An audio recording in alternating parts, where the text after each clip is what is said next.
Have you ever woken up in the middle of the night, your heart racing, over an invisible worry called the bills? Or felt that tightening in your chest when facing a small purchase, wondering, can I really afford this? If you've ever felt that anxiety, you understand. It's a silent, constant weight. Financial stability isn't just a dry conversation about numbers, interest rates, or portfolios. It's a conversation about emotion. It's about psychology. It's about our mental bandwidth. People say, money can't buy happiness. But today, we're going to explore a deeper truth. Financial security may not buy happiness, but it provides something even more fundamental: the breathing room for a peaceful mind. It reframes how we talk about money, not as a goal of greed, but as a tool for peace. So, what is financial stability, really, when you look at it from a psychological angle? First, it's a mindset shift.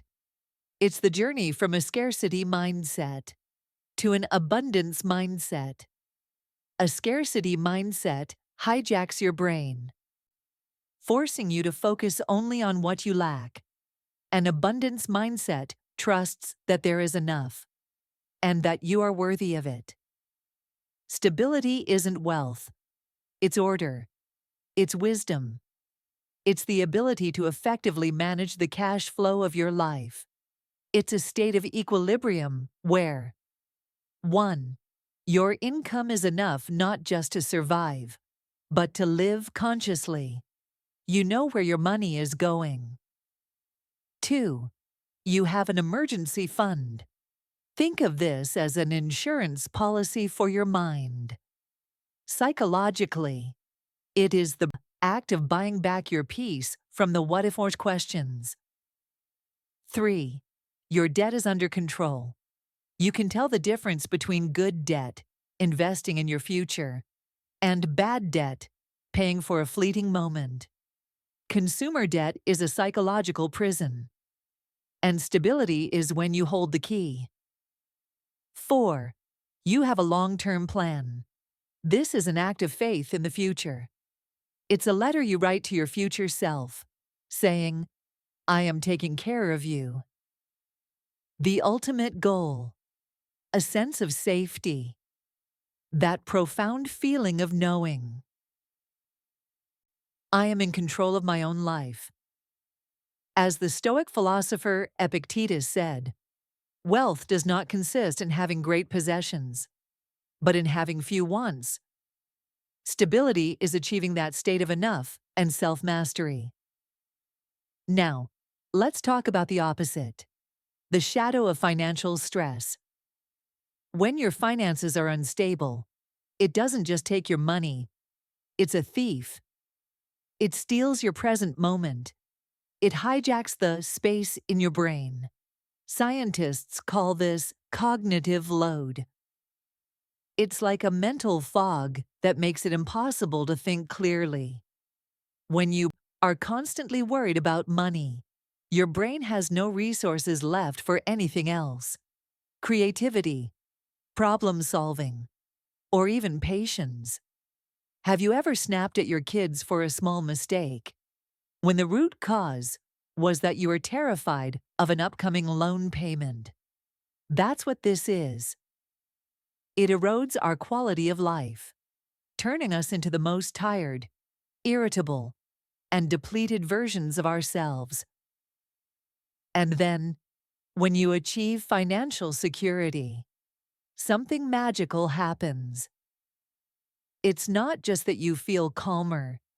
Biologically, you are switching off the fight-or-flight mode, the brain's survival mechanism that gets triggered by threats. And make no mistake, financial insecurity is an existential threat.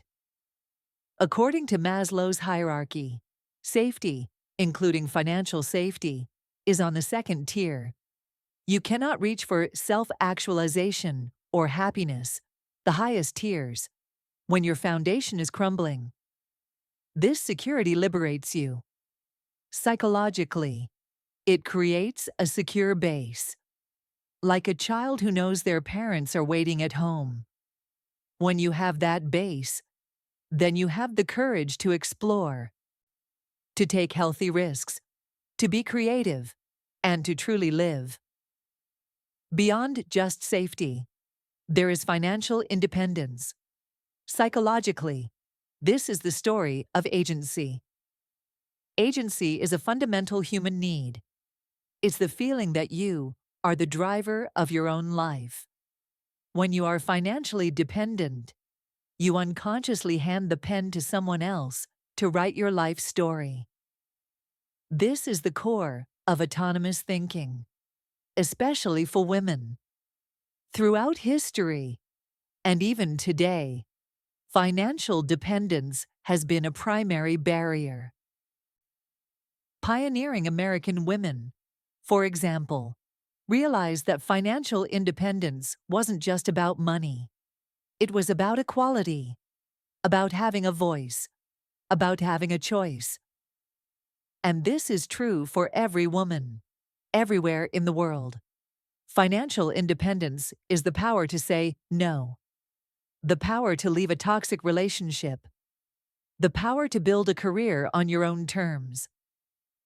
To seize financial independence is to take back that pen.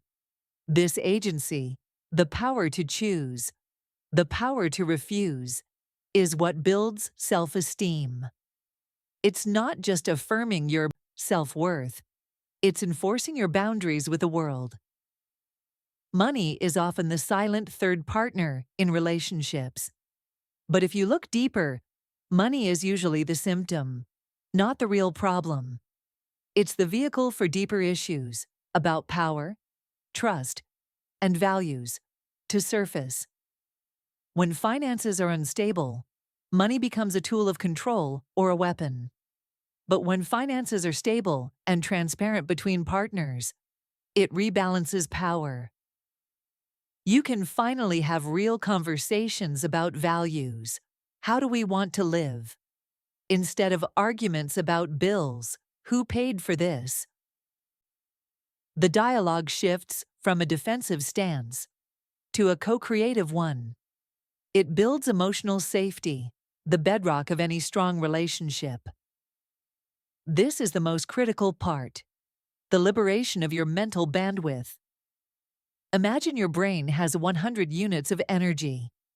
If 80 of those units are consumed by money worries, you only have 20 units left for everything else. Your job, your family, your passions, your health.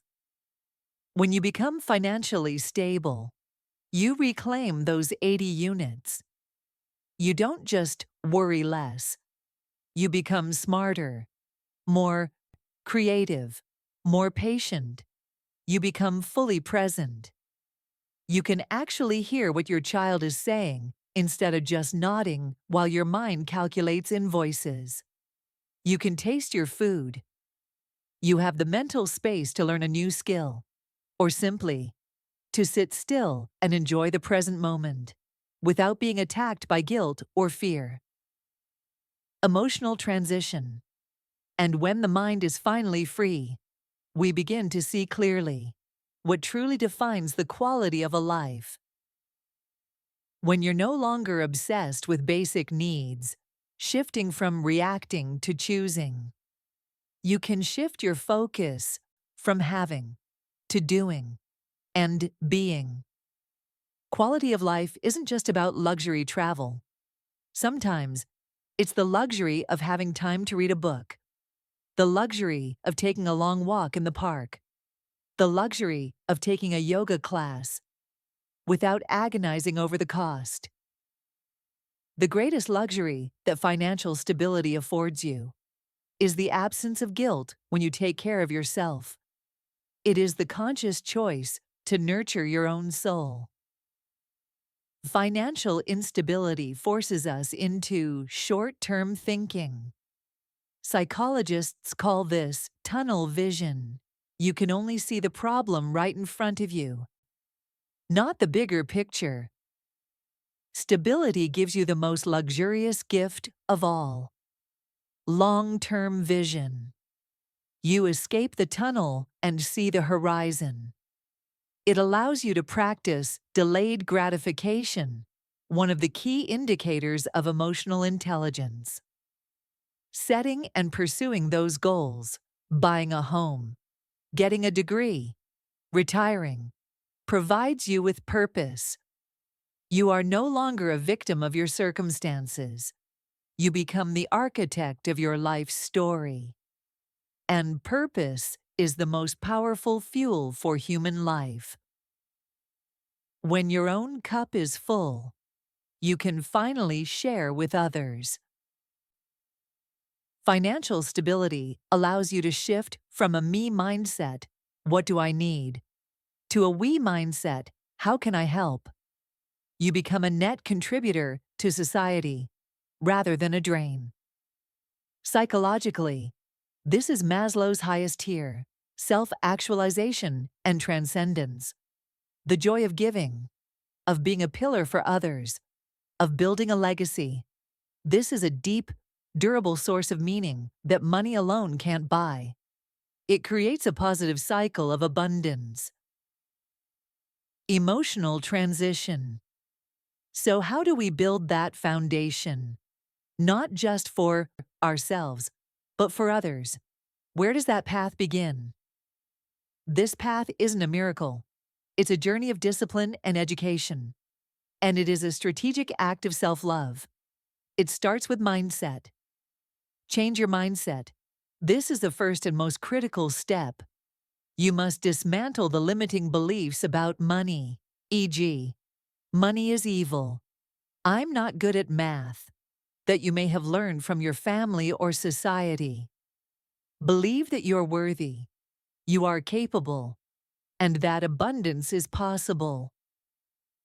Budgeting. This isn't restriction. It's an act of radical honesty and awareness. You are bravely turning on the lights to see the truth. Saving. This isn't being cheap. It's an act of self-respect. You are paying yourself first and honoring your own labor. Managing debt. This isn't shame. It's an act of liberation. Every dollar of debt you pay off is a piece of your freedom you are buying back. Investing. This isn't gambling. It's an act of optimism. You're planting seeds and partnering with the future. Seeking advice. This isn't weakness. It's an act of humility. You are acknowledging you don't have to walk this path alone. Music returns, swells with a sense of warmth and resolution. In the end, financial stability isn't about being rich. It's about being free. Free from fear. Free to choose. Free to pursue your highest potential. Free to be the best version of yourself. A mindset that anyone, whether you are a woman in America or anyone, anywhere in the world, deserves to achieve. Money cannot buy happiness, but the peace of mind, that comes from a controlled mindset and a controlled financial life, that is the most valuable asset you will ever own. It is the non-negotiable foundation for a life of durable happiness. It's the feeling of finally being able to take a deep breath. This journey is not easy, but it is worth it. Because you are worthy.